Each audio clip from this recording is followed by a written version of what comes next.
Your Lakers stole game one behind a dominant showing from AD. Yeah, who could have seen that coming? This guy right here.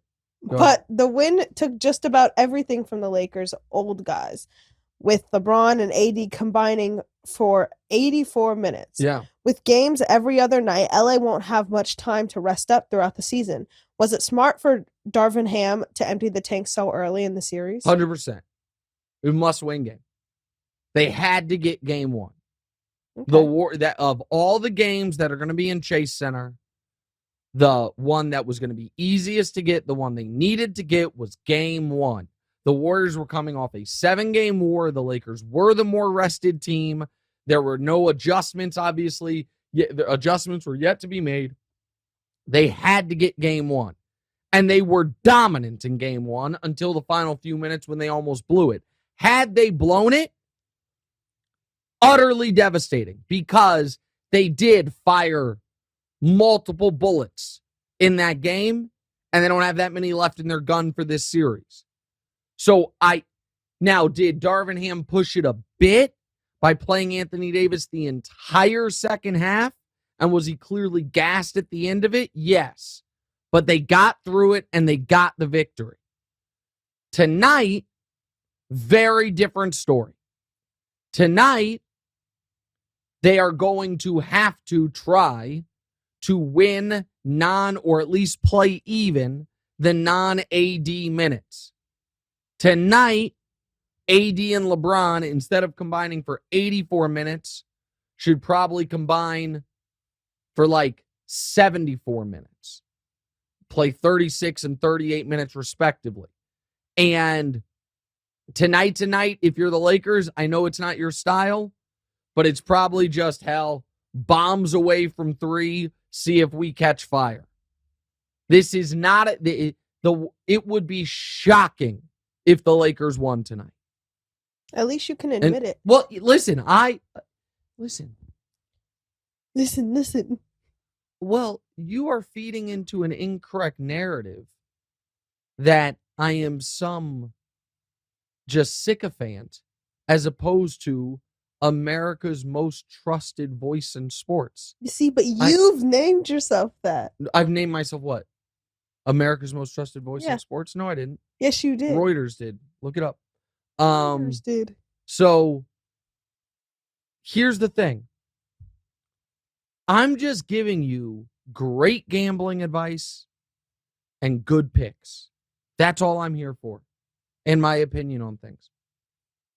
I said before this series was going to follow the exact beats of the Memphis series. Lakers win game 1 on the road, games 3, 4, and 6 at home, and that's how they win the series. They lose game 2, they lose game 5. Now, if they were to win tonight, furthermore, obviously, the series would be over. You're not coming back from losing the first 2 at home. How could they win tonight? I said they got to be bombs away from 3, and AD would have to be great on both ends once again. And at some point, LeBron is going to make some shots. LeBron is 9 of 49 from 3 this postseason, which is just impossibly bad. But one more note on this Lakers-Warriors game 1. Teams never lose shooting the way the Warriors shot with the other team not shooting well. So let me just give you some facts. The Warriors got up 14 more shots than the Lakers, and they made 14 more threes than the Lakers, actually 15. In all of NBA history, if you're plus 14 in field goal attempts and plus 14 in threes made, every team that's ever done that has won every single time, except for that Warriors game. Steph and Clay combining for 12 threes in a playoff game. The Warriors going into game 1, that had only happened 9 times. They were 8-1. The Warriors under Kerr having 8 or fewer turnovers. That had only happened 11 times. They were 11-2. Teams that hit 15 or more threes than their opponent, regular season or the playoffs NBA history. That had happened 98 times. Those teams were 95-3. And the Warriors lost that game. Jordan Poole matched LeBron's scoring, and the Warriors lost that game. That is a brutal spot for the Warriors. You make 21 threes, the Lakers make 6. LeBron doesn't have a good game offensively, and you still lose. Incredibly ominous for them for the series. Incredibly ominous. I think this is a terrible matchup for the Warriors. They do not have the size, and I don't know what obvious adjustment they can make other than Steph save us. And that'll work for a couple games, but that will not work for 4 games. And the fact that the Lakers are 5-2 this postseason, 5-2, despite LeBron shooting the way he's shooting, that's terrifying for the rest of the league. One other note before we move on. I have in my pocket, figuratively, and we talked about it on this show when I made the bet, $1,000 bet on the Lakers to win the title at 50-1.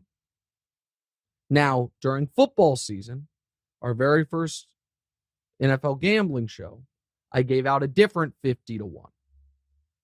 It was a Chiefs-Niners Super Bowl. And we got to the final weekend of the NFL playoffs, or the second to last weekend, and the Chiefs and Niners were still alive. And people were like, hedge, buy out of the ticket, whatever. I didn't. The Niners quarterbacks get hurt.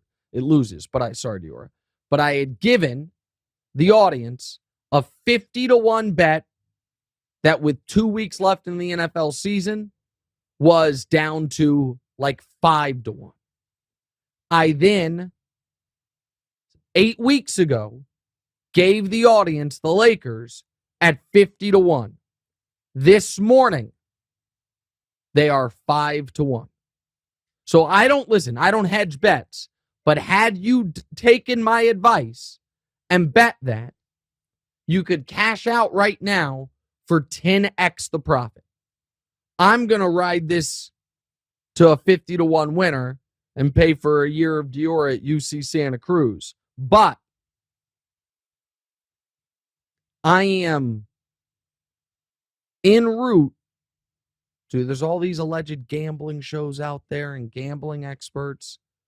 I've given you 2 50-1s overtime that got down to 5-1 and falling already. Hey, thanks for watching. Hit the subscribe button to get more from the show, and make sure to click the bell to get notified every time new content drops. Check out full episodes of What's Right wherever you get your podcasts, or just click the link in the description below.